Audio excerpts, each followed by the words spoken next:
Assalomu alaykum aziz do'stlar, aziz muxlislar, birodarlar. Afg'onistonda nasha juda ham ko'p, birodarlar. Nashani ko'rsating deyotgan odamlar juda ko'p. Men shular uchun bir nashani ko'rsatay dedim do'stlar. Mana nasha sizlarga. Mana eksklyuziv lavhalar. Mana. Nashani ko'rdingizmi? O'zi ham hidli juda ham. Mana. Mana do'stlar. Ko'plab do'stlarni hammasi Afg'oniston haqida fikrlari boshqacha. Masalan, nima deydi? Ommaviy axborot vositalari tomonidan singdirib bo'lingan ekan onglarga.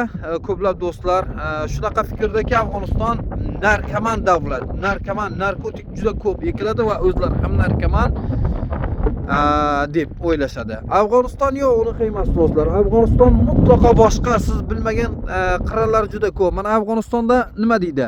Nasha-ku yo'q narsa, mana sizlarga isbotini ko'rsataman inshaalloh. Hech yerda ham nasha yo'q, birodarlar. Mana kavrak o'simligi juda ko'p ekiladi. Afg'onistonda hamma yerda kavrak juda ko'p ekiladi do'stlar.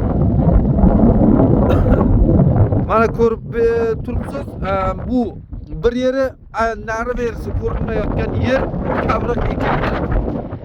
Lekin ko'plab do'stlar bo'lsa Afg'onistonda nasha ko'p ekiladi deyotgan do'stlar uchun men hozir shu videoni tayyorlab sizlarga efirga uzatay dedim.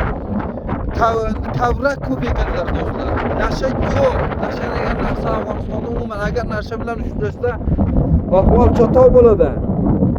Kimdir bitta tukuni ekkan bo'lsa ham nashani u mazasi qochiriladi keyin do'stlar.